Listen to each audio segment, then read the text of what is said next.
Sahabat energi semua, salam energi, salam sehat lah. Salam energi, salam sehat lagi. 1, 2, 3. Salam energi, salam sehat. Nah, ulang ya. Salam energi, salam sehat. Ya, teman-teman semua, hari ini kita akan ngobrol dengan kehebatan orang tuanya Davi ya? Ya, Nama lengkapnya siapa Bu? Muhammad Adafi. Muhammad Adafi. Jadi 1 tahun yang lalu Ya. 1 tahun yang lalu itu Davi itu datang ke sini belum bisa duduk, dan sekarang alhamdulillah udah bisa duduk. Lepas Bu. Nah, udah bisa tegak belum Davi? Udah. Udah makan belum? Udah makan belum? Nggak usah makan. Susah makan, lagi susah makan. Hari ini lagi susah makan. Jadi anak-anak berkebutuhan khusus itu yang paling penting adalah orang tuanya dan lingkungan sekitarnya. Kalau orang tuanya minder, kalau orang tuanya tidak mau ngajak berobat, maka anak berkebutuhan khusus akan semakin parah. Davi dulu dengan kegigihan ibunya dan bapaknya datang ke sini 1 tahun yang lalu, hampir setiap minggu dalam kondisi tidak bisa duduk, dan sekarang Davi udah bisa duduk. Memang suka ada masalah di pencernaan. Masalah yang kedua adalah ini. Jadi masih ada kekakuan otot. Nah, ini karena pengaruh dari sarafnya. Jadi perkembangan saraf motorik dan sensorik ini yang berpengaruh terhadap sistem aliran darah yang ada di seluruh tubuh termasuk kaki. Tapi tangannya sekarang udah lebih fleksibel ya Bu? Ya. Dulu mah kakunya. Ya, aku sekarang udah bisa nulis-nulis. Jadi dulu nggak bisa megang. Ya. Sekarang udah bisa nulis. Udah bisa nulis apa? Bola kusut. Bola kusut. Tadinya nggak bisa nulis. Enggak. Sekarang udah bisa sudah bisa bikin benang gitu. Pegang pulpennya udah bisa belum? Coba. Ayo Mak, pinjam pulpen sama kertas. Nah, jadi gini. Yang kita lakukan dalam pengobatan anak-anak berkebutuhan khusus adalah menambah fokus. Untuk awalnya, menambah fokus, menambah responsibility si pendengaran dan penglihatan. Karena dengan responsibility si pendengaran dan penglihatan yang ada di anak kebutuhan yang kita bisa optimalkan, dia akan mempengaruhi ke jaringan ototnya. Treatment sederhana ini jarang digunakan di dalam kehidupan sehari-hari, padahal ini sangat mudah dilakukan. Yang pertama, merangsang persendian si anak berkebutuhan khusus sehingga kekakuan otot di sini bisa tertanggulangi, dan ini bisa merangsang si respons si saraf pusat, saraf motorik dan sensorik. Jika sensorik, motorik dan pusat terangsang, maka yang akan dulu terangsang adalah fokusnya. Davi dulu tidak fokus ya Bu ya? Sekarang udah bisa lihat, kontak matanya bagus, kemudian bisa merespon. Coba. Tapi mau nyobain tulis gak? Coba deh. Nah, coba pegang ininya dengan baik. Oke, kemudian buka ininya, sama aja deh dibantuin deh. Nah, coba pegang yang betul. Pegang yang betul. Nah, coba nulis. Nah, lihat pergerakan ini tidak. Nah, lihat teksturnya, kemudian arah tulisannya sudah lebih teratur. Dulu dia tidak bisa pegang gitu ya Bu ya, karena otot-otot ini kaku. Ya kaku dan keras ya.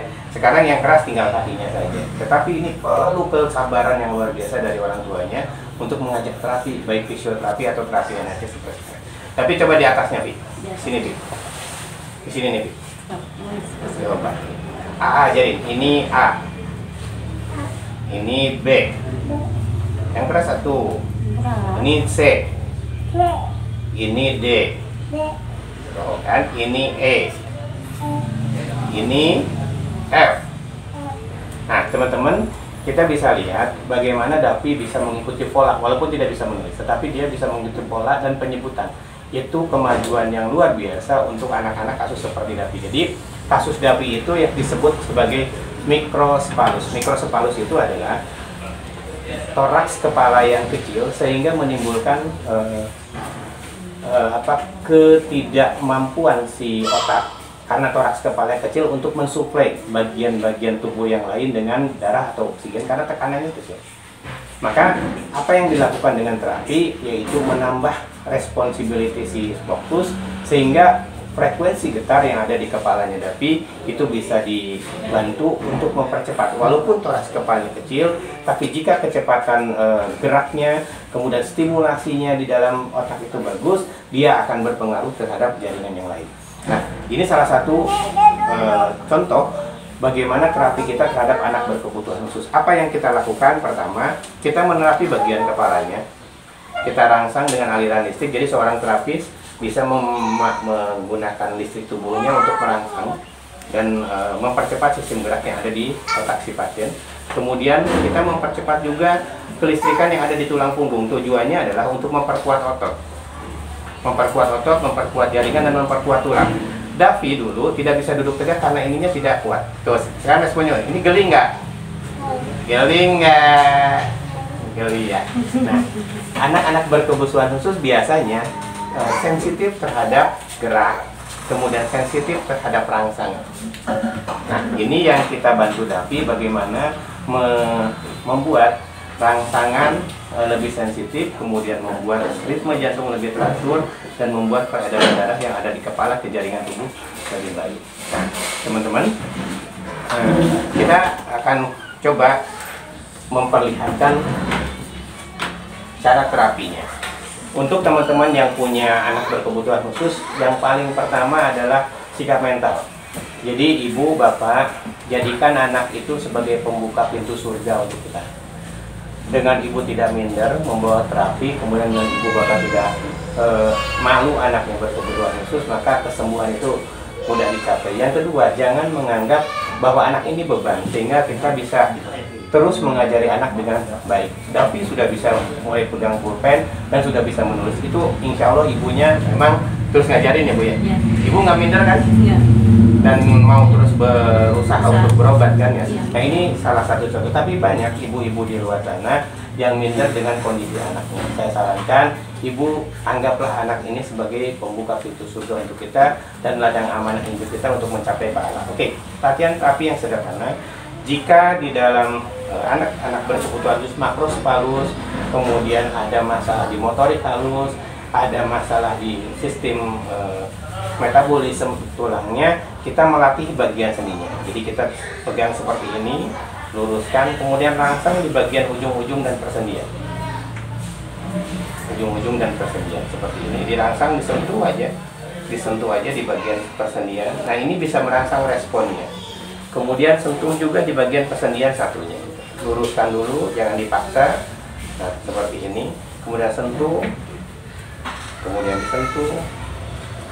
Nah, kemudian setelah disentuh, pelan-pelan biarkan anak merasakan sentuhan ini. Ini harus dilakukan oleh ibu dan ayahnya. Karena gini, anak-anak berkebutuhan khusus biasanya sangat peka dan sensitif. Sehingga ketika dia merasa dimiliki, merasa disayangi, merasa diperhatikan, anak-anak akan berbesar hati untuk mencapai kesembuhannya. Yang kedua, anak-anak berkebutuhan khusus biasanya punya potensi berkembang di sisi lain.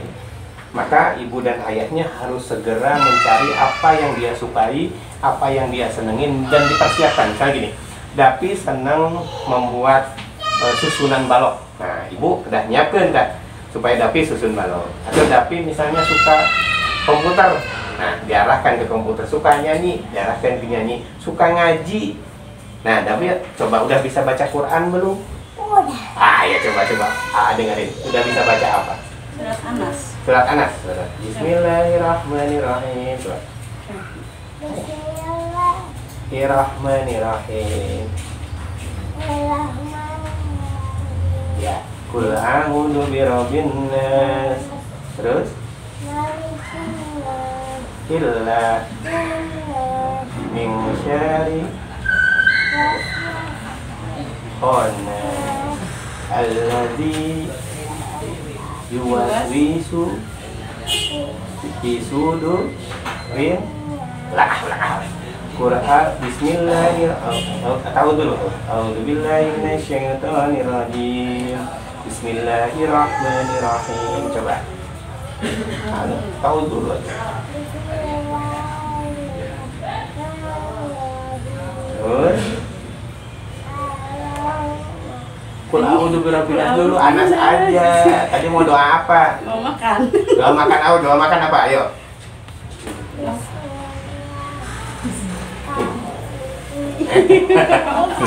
Salah lagi. Salah. Ulang. Sekarang sepakat. Anas ya, surat Anas. Anas. Bismillahirrahmanirrahim. Terus? Qul a'udzu birabbin nas. Terus? Terus?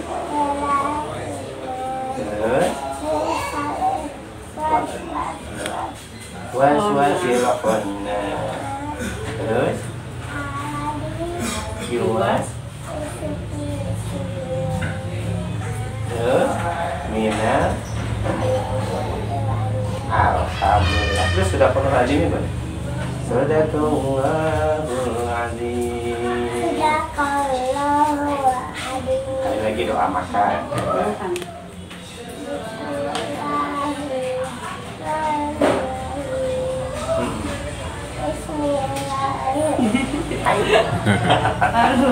Allahumma tanah wakina. Alhamdulillah. Bu, cerita Bu, kapan Ibu mulai ngajarin si Ade baca surat Anas? Anas mah kemarin. Minggu kemarin dikasih tahu sekali, dia langsung bisa tapi masih sepotong-sepotong. Sekarang udah mulai. Ini salah satu potensi Bu, jadi Ibu harus rajin ngajarin. Siapa tahu jadi tahfiz Quran ya, nanti sekolahnya di Madinah atau di Mekah ya. Jadi gini, anak-anak berkebutuhan khusus punya spesialisasi tertentu. Saya agak terkejut karena gini, ketika Davi datang ke sini, Davi sama sekali tidak fokus. Jadi kemungkinan dia menghafal ayat atau menghafal doa itu sangat tidak dipikirkan. Tetapi luar biasa, alhamdulillah satu surat Anas sekarang udah hafal Bu. Nanti mungkin surat-surat yang lainnya, ya Davi ya. Nanti ini surat Anas, nanti surat Al-Ikhlas, udah belum Al-Ikhlas? Belum ya? Nanti ya. Kapan kita dites lagi terus kita masuk YouTube lagi ya. Ya. Jadi Ibu Bapak, yang kita lakukan adalah menambah frekuensi sistem getar yang ada di dalam kepalanya, menambah kemampuan motorik halus dan menambah kemampuan motorik kasar, sehingga daya fokusnya, daya tangkapnya, dan fleksibilitas otot bisa kita optimalkan. Teman-teman, itu video kali ini. Ibu terima kasih karena dengan Ibu memperlihatkan kemampuan Davi. Ini salah satu motivasi terbesar untuk teman-teman energi, teman-teman sehat yang nonton channel saya. Semoga tidak minder, semoga mau terus berusaha untuk anaknya, semoga terus berusaha sebaik mungkin sehingga anak-anak yang berkebutuhan khusus kita punya kemampuan yang luar biasa. Saya yakin jika orang tuanya mampu mendidik anaknya dengan tekun, maka anak-anak berkebutuhan itu punya potensi luar biasa untuk berkembang Bu. Terima kasih Davi, terima kasih ya. Udah ada di YouTube Om ya. Sama-sama. Ininya buat Davi facialnya, nanti harus dipakai terus ya. Biar tidak kena apa? Virus apa? Emang sekarang lagi musim virus apa? Corona. Kalau virus corona makannya harus bagus, minumnya harus bagus ya. Nanti pulang dari sini supaya Davi cepat sehat harus makan bagus dan minum yang bagus ya. Oke, teman-teman, demikian video kali ini, semoga menambah manfaat. Jangan pernah berkecil hati dengan takdir Allah yang apapun yang terjadi dengan kita, karena bisa jadi takdir Allah yang buruk bisa menjadi kebaikan buat kita. Jangan pernah kecil hati dengan kondisi anak apapun juga, karena bisa jadi itulah ladang pahala dan pintu surga dibukakan karena semangat anak ibu bapak mendidik anak dengan baik. Terima kasih, salam sehat, salam energi, salam sehat. Oke, barengan sama Om. Salam energi, salam sehat. Ulangi, salam energi, salam sehat. Assalamualaikum warahmatullahi wabarakatuh.